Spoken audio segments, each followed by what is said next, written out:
The RBA sees cake tomorrow.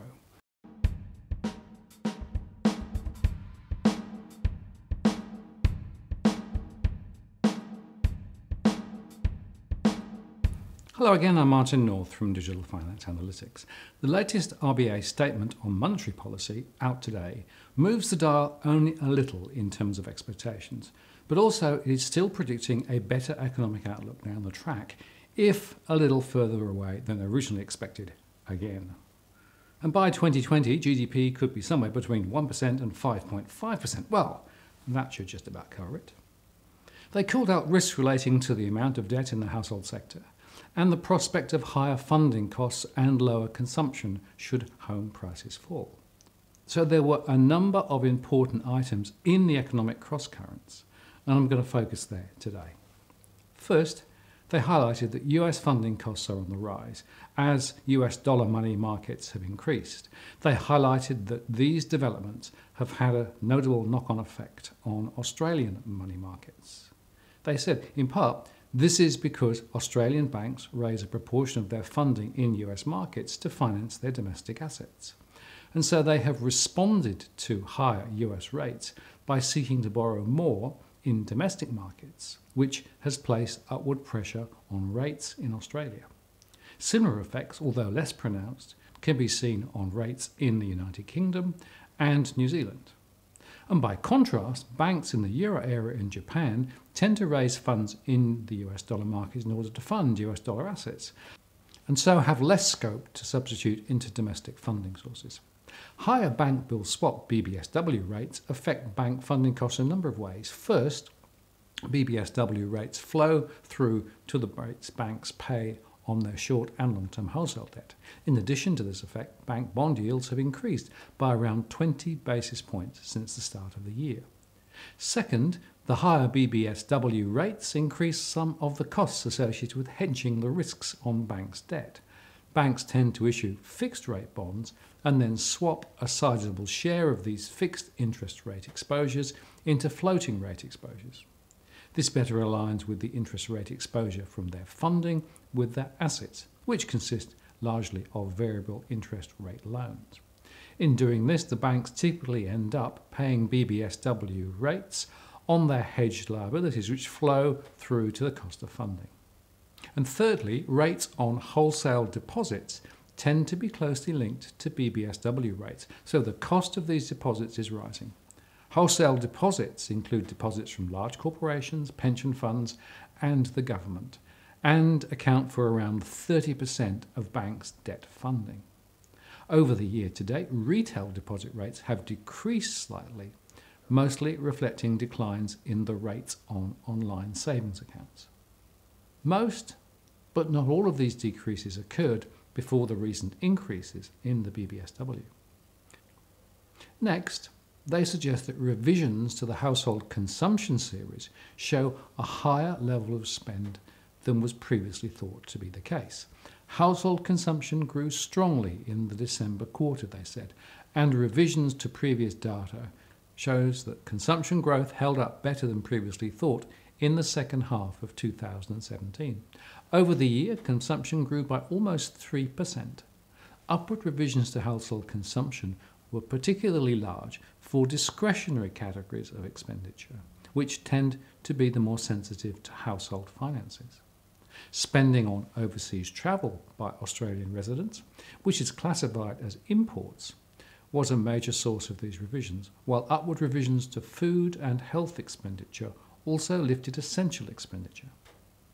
More recent indicators suggest that household consumption growth was steady in early 2018, and growth in retail sales held up in the first 2 months of the year. Measures of household sentiment towards their personal finances remain above their long-term averages after increasing since the middle of 2017. Household consumption grew at a faster rate than household disposable income over 2017.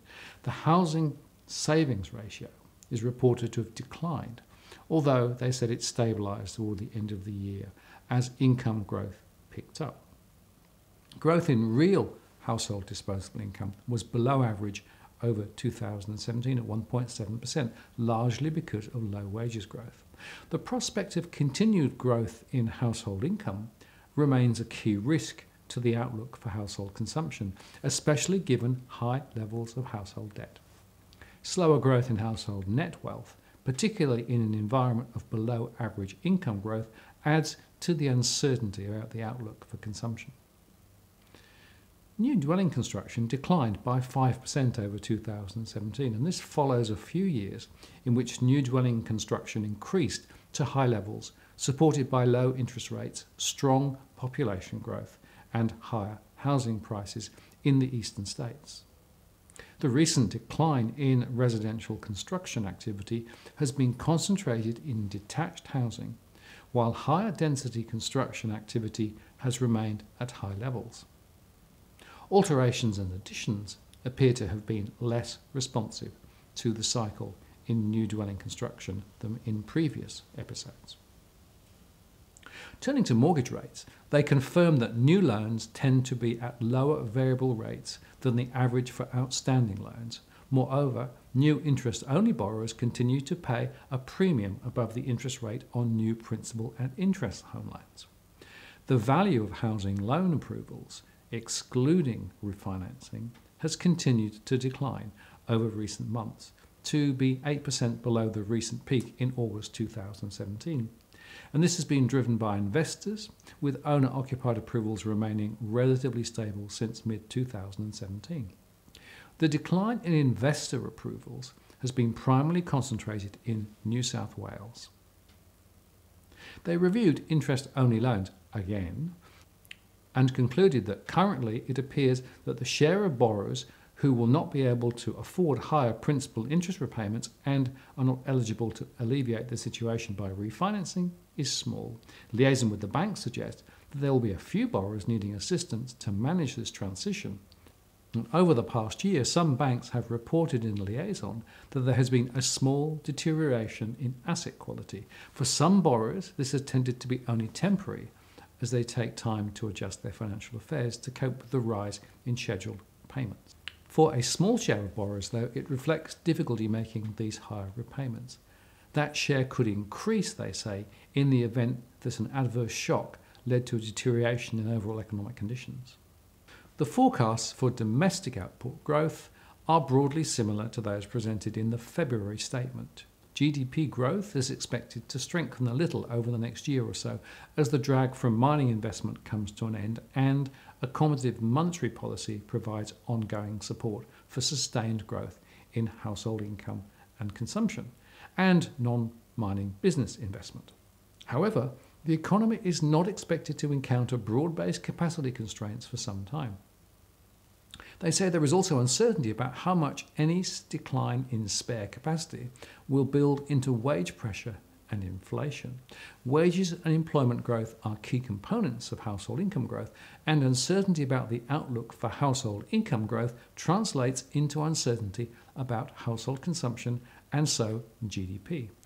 And another key source of risk to consumption growth is that high levels of debt are likely to increase the sensitivity of households' consumption decisions to changes in their income or wealth.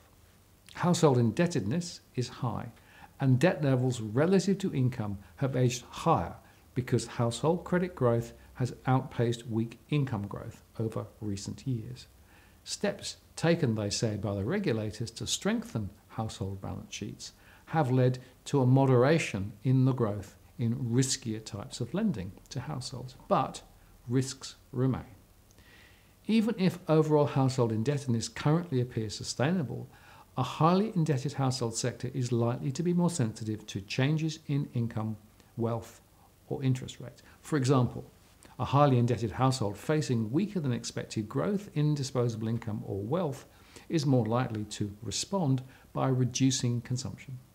Consumption growth may also be weaker for a time if indebted households choose to pay down debt more quickly rather than consume out of additional income.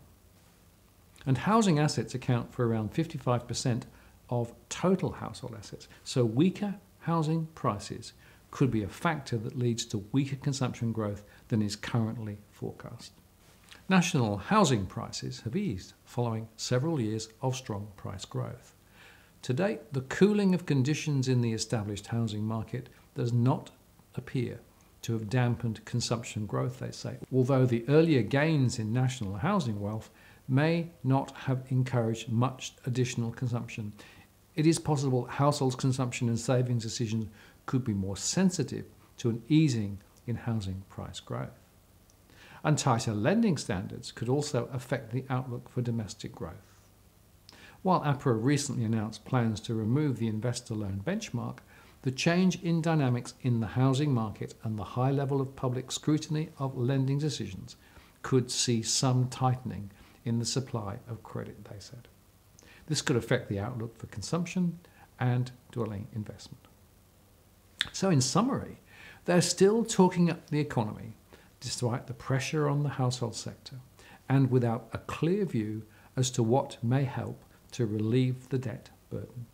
They also see the potential impact of home prices sliding and how that translates to lower levels of household spending and confidence. If you like what you've seen here today, please do like the post and add a comment or a question. I read them all. And if you want to join the growing band of subscribers who receive alerts when we release new posts, do subscribe now. And I want to thank those who have already subscribed. I really appreciate your support and participation. I'm Martin North, the Principal Analyst at Digital Finance Analytics. Many thanks for watching, and I'll see you next time.